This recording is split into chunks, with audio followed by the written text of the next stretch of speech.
बड़ी खबर, पूर्व मंत्री महेश जोशी को भेजा 4 दिन की ईडी कस्टडी में। ये बड़ी खबर है इस वक्त। आज ही गिरफ्तारी हुई थी, लंबी पूछताछ के बाद गिरफ्तारी। और अब इस पूरे मामले में बड़ा अपडेट ये कि महेश जोशी को ईडी की कस्टडी में भेजा गया। 4 दिन की ईडी की कस्टडी में भेजा गया है जोशी को।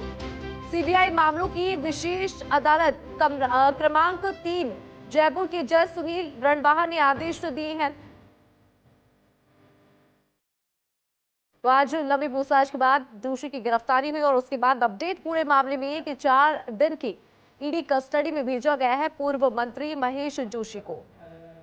सीबीआई मामलों की विशेष अदालत क्रमांक 3 जयपुर के जज सुनील रणवाहा ने आदेश दिए हैं।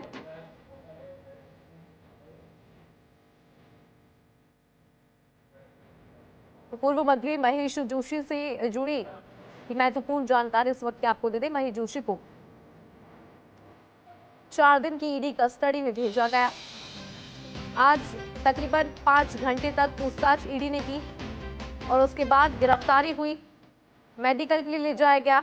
और उसके बाद अपडेट पूरे मामले में ये कि फिलहाल पूर्व मंत्री महेश जोशी को भेजा है 4 दिन की ईडी कस्टडी में। अधिक जानकारी लेंगे, एसोसिएट एडिटर विमल कोठारी जी हमारे साथ जुड़ गए हैं। विमल जी, देखिए लगातार आपसे जानकारी ले रहे हैं इस पूरे मामले में। पूछताछ के बाद गिरफ्तारी और 4 दिन की ईडी की कस्टडी में फिलहाल पूर्व मंत्री महेश जोशी। जी, इस मामले में ईडी ने महेश जोशी को आज गिरफ्तार किया है। महेश जोशी के ऊपर आरोप है कि इसने जल जीवन भ्रष्टाचार मामले से लिप्त लोगों से कुछ राशि प्राप्त की है। इसके बारे में जो पूर्व में 4 लोग गिरफ्तार किए गए हैं उन लोगों ने बयान दिए हैं। उन बयानों के आधार के ऊपर आज प्रवर्तन निदेशालय ने पीएमएलए कानून की धारा 19 में महेश जोशी को गिरफ्तार किया। गिरफ्तारी के बाद महेश जोशी को आज सीबीआई मामलों की विशेष अदालत क्रमांक 3 है, इसके न्यायाधीश मिस्टर सुनील रणवा हैं, इनके आवास पर इनको पेश किया था। और पेश करने के बाद में ईडी के जो अधिवक्ता है मिस्टर आजाद शत्रु मीना, उन्होंने ईडी का पक्ष न्यायाधीश के सामने रखा। हालांकि जो महेश जोशी जी हैं उनके अधिवक्ता हैं, उन्होंने भी उनको ईडी कस्टडी में देने का और गिरफ्तारी का विरोध किया न्यायाधीश के सामने। और लेकिन जब मामले की सुनवाई हुई, जो तथ्य ईडी में न्यायाधीश के सामने रखे गए थे, उनके आधार पर न्यायाधीश सुनील रणवा ने ईडी को 4 दिन की कस्टडी स्वीकृत की है। माना जा रहा है कि मंडे को जो विशेष अदालत है सीबीआई मामलों की क्रमांक 3, जिसके न्यायाधीश सुनील रणवा हैं, इनके सामने ईडी के अधिकारी पूछताछ करने के बाद में महेश जोशी को अदालत में पेश करेंगे। इस मामले में जो फैक्ट्स हैं वो फैक्ट्स हम दर्शकों को पहले भी बता चुके हैं कि पूरा मामला जल जीवन मिशन घोटाले से संबंधित जुड़ा हुआ है, जिसके बारे में तत्कालीन सांसद किरोड़ीलाल मीणा ने आवाज उठाई थी। मीणा का ये आरोप था कि इस पूरे मामले में करीब 20,000 करोड़ रुपए के आसपास का घोटाला हुआ है और ऐसी फर्मों को टेंडर आवंटित कर दिए गए जो फर्में उन टेंडर्स के लिए पात्र ही नहीं थी। इस मामले में फिलहाल प्रवर्तन निदेशालय पीएमएलए कानून में जांच कर रहा है। 4 लोगों की गिरफ्तारी हो चुकी है। महेश जोशी 5वें व्यक्ति है जिनको ईडी ने गिरफ्तार किया है। इसके अलावा भी कुछ और लोग हैं जो ईडी के रडार पर हैं। उम्मीद की जानी चाहिए कि इस मामले में जो महेश जोशी से ईडी के अधिकारी 4 दिन में पूछताछ करेंगे, उसमें कुछ और नए खुलासे होंगे और हो सकता है आने वाले समय में कुछ और गिरफ्तारियां भी देखने को मिले। अभी फिलहाल मामले की जांच चल रही है। ईडी के जो अधिवक्ता हैं वो इस समय जो मिस्टर सुनील रणवा है, इनका जो आवास है, इनके आवास से निकल रहे हैं। हम कोशिश करते हैं उनसे बातचीत करके दर्शकों को और अपडेट देने की।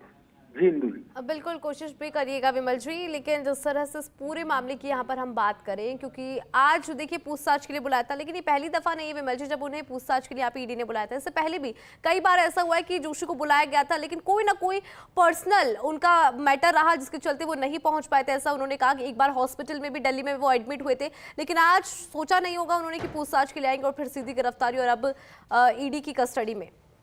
सही कहा इंदु जी आपने। मिस्टर महेश जोशी को 18/3/2024 को, 20/3/2024 को और 28/3/2024 को ईडी ने समन्स दिए थे। इन तीनों समन्स पे मिस्टर जोशी ईडी के अधिकारियों के सम्मुख पेश नहीं हुए थे। इसके बाद 24 तारीख को आज फिर एक सम्मन दिया गया था जिसकी अनुपालना में महेश जोशी ईडी कार्यालय में करीब 11 बजे के आसपास पहुंचे थे और उसके बाद में 11:30 बजे से लेकर के करीब 6 बजे तक महेश जोशी से पूछताछ हुई थी। इस पूछताछ के बाद में ईडी अधिकारियों ने महेश जोशी को गिरफ्तार करने का निर्णय किया। उसके बाद इनका मेडिकल हुआ था। मेडिकल होने के बाद में अभी इस समय महेश जोशी को जो सीबीआई की विशेष अदालत है उनके न्यायाधीश के आवास पर पेश किया और ईडी ने 4 दिन की रिमांड हासिल की है।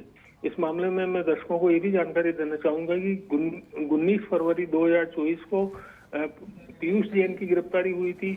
13 जून 2024 को पदमसिंह जैन की गिरफ्तारी हुई थी। 19 जून 2024 को महेश मित्तल की गिरफ्तारी हुई थी और 16 जुलाई 2024 को संजय बड़ाया की गिरफ्तारी हुई थी, जो कथित रूप से बताया जाता है कि ये महेश जोशी जी का बड़ा खास आदमी था और इसके महेश जोशी जी के कार्यकाल में जलदाय विभाग के अंदर काफी तूती बोला करती थी। ये भी जानकारी देना चाहूंगा कि इस मामले में पहली एफआईआर 8 अगस्त 2023 को एसीबी ने दर्ज कराई थी, जिसकी एफआईआर नंबर 215/2023 है। इसके बाद इसी मामले में एसीबी की एफआईआर के बाद में इस मामले को ईडी ने टेकअप किया और ईडी ने ये जो मामला है ये पीएमएलए कानून के अंदर उठाया है और पीएमएलए कानून में ही ईडी ने महेश जोशी समेत कुल 5 लोगों की गिरफ्तारी की है। एक बात और ये भी बताना चाहूंगा, इस मामले में सीबीआई में भी एक एफआईआर दर्ज, एक प्राथमिकी दर्ज है और सीबीआई भी इस मामले में जांच कर रही है। हालांकि सीबीआई की जो जांच हो रही है वो दिल्ली से हो रही है। इस मामले के बारे में मेरे पास व्यक्तिगत रूप से ज्यादा जानकारियां उपलब्ध नहीं है, लेकिन इस मामले में भी कुछ लोगों के इन्वॉल्व होने की आशंका जताई जा रही है।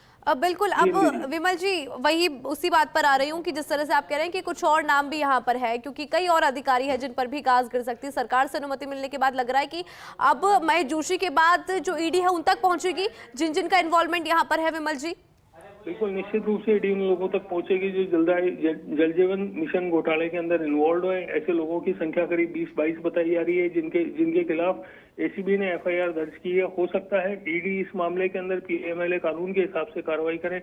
ये भी बताना चाहूंगा कि जिन लोगों को अब तक ईडी ने गिरफ्तार किया उन लोगों की संपत्तियों के बारे में ईडी ने विवरण जुटाया है और उम्मीद की जानी चाहिए कि पीएमएलए कानून की जो धाराएं हैं उन धाराओं में इन संपत्तियों की को अंतरिम रूप से या फाइनल रूप से जब्त भी किया जाएगा। फिलहाल मामले की जांच चल रही है, इस बारे में हम ज्यादा जानकारी नहीं दे सकते, लेकिन उम्मीद की जा रही है कि जल्दी बहुत बड़े खुलासे जल जीवन मिशन घोटाले को लेकर के होंगे।